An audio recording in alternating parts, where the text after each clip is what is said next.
struggle being waged in the Sahel is not a plea for charity in the form of sovereignty. It is a fight to reclaim our sovereignty.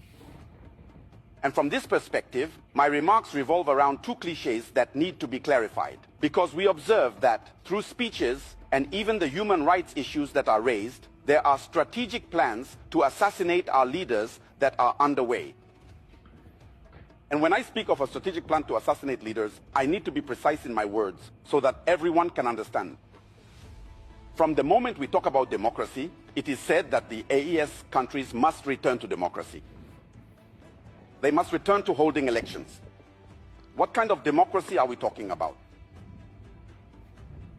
That question mark deserves to be raised, considering that from the 1960s to 2022, if I take the case of Burkina Faso, we have been governed by so-called Democrats who were installed, put in place by people sitting on the other side of the oceans.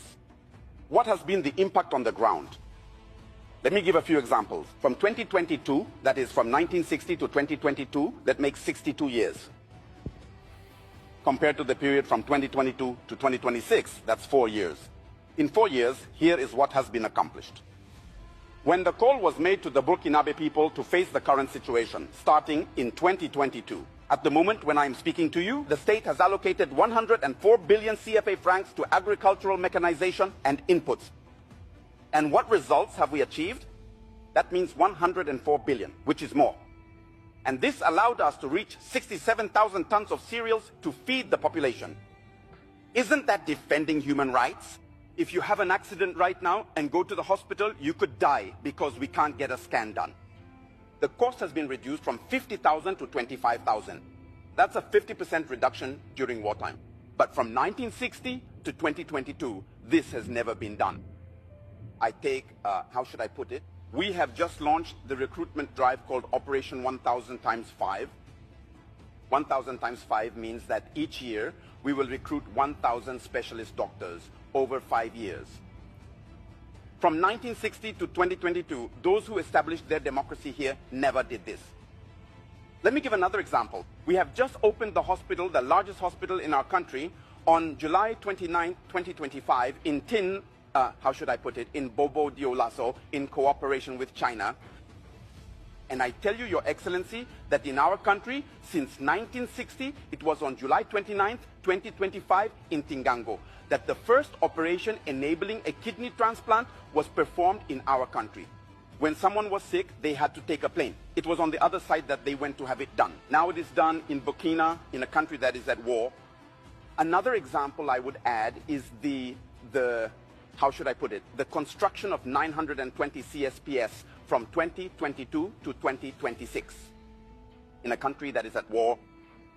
On December 21st, 2025, or even up to what we have just observed after taking stock, there are 38 newly built health centers in a country that is at war. I could name others as well. People say, but what are human rights? It's the right to life, isn't it? Let me give another example. Regarding the development of lowlands, the development of lowlands to allow farmers, that is peasants, to be able to take care of them, we have gone from 5,000 hectares since the 1960s up to now. We have gone from 5,000 to 25,000 hectares in 2025. But this is a country at war. And still in the field of agriculture, for plowing, for the peasants who own the land, we take tractors and go plow it for them for free. And in 2025, we plowed 58,000 hectares of land for free for the peasants. Is there any greater defense of human rights than that? And when I take, for example, the armed forces, among the 11 agreements where it was stated that we cannot purchase equipment elsewhere unless it's from France, and we cannot train our soldiers elsewhere unless it's in France, I inform you that from 2022 to 2025, we have independently formed around 20 rapid intervention battalions, all fully equipped with at least 500 soldiers per battalion. And I'm not going to give the exact number because the enemy might be listening. And since these are military matters, if I give the details, you could prepare yourselves and come. I won't give everything. I'll just give an approximate figure. Whether it's less or more, you won't know. Second example, we have formed about 10 mobile police intervention unit groups. They are already deployed in the field. We have established gendarmerie legions throughout the entire country, nearly 10 mobile gendarmerie squadrons. They are already deployed in the field. From 1960 to 2022, there was only 1 airbase. Today, we have 4. From 2022 to 2026, 4 air bases. There you have it. But I say I'm giving approximate numbers, not the total. That's it. The volunteers for the defense of the homeland who have been considered as militias. I myself, standing before you, am a volunteer for the defense of the homeland. So these are not just men picked up off the street to say that we form militias.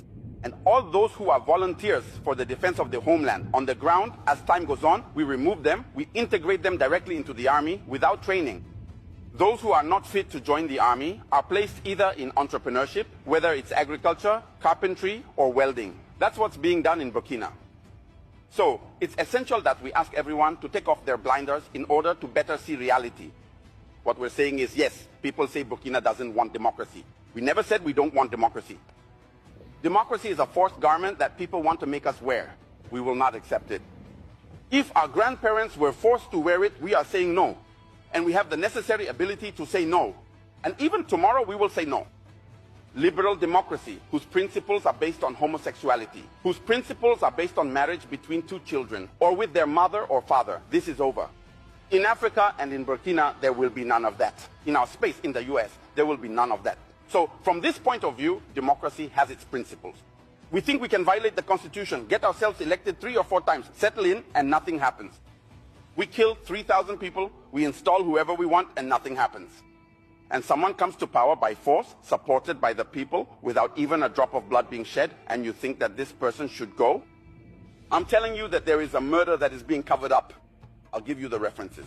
You can even go and check on the ground how a major power will say it, right? Or in a report, they say yes, that satellites saw the FDS carrying out mass killings. Satellites that can see the FDS committing mass murders. Yet those same satellites are unable to spot terrorists organizing to attack your beautiful satellites. So are they binary or what? So they observe selectively. So your satellites, when it's your own people, they don't see anything. So there really is a problem. So I'll take the case of Gaddafi. It was exactly the same narrative that was used against Gaddafi. And there you have it. Those are the examples. Again, they said yes, quickly, human rights, who made a report and submitted it. First of all, the people at Human Rights need to understand that the Universal Declaration of Human Rights from 1589 was created 553 years after the Charter of Kurukan in 1236. You can't come and teach Africans what human rights are. The Universal Declaration of Human Rights of 1948, for its part, was established 712 years after the Charter of Kurukan. That means that in Africa we know what human rights are about. So you take it, you say yes, Human Rights made a report, go file it among the reports that contributed to the adoption of the 1970 and 1973 resolutions, either 1970 or 1973, which led to the assassination of Gaddafi. They even said it was to create an aerial exclusion zone. It is a zone that was created. They intervened all the way to the ground. They went and massacred Gaddafi, and then they came back. And afterwards, we come back and say, no, the reports that were used there, the evidence wasn't consistent. There you go. These are people who called. That's it. It's online. You can look it up.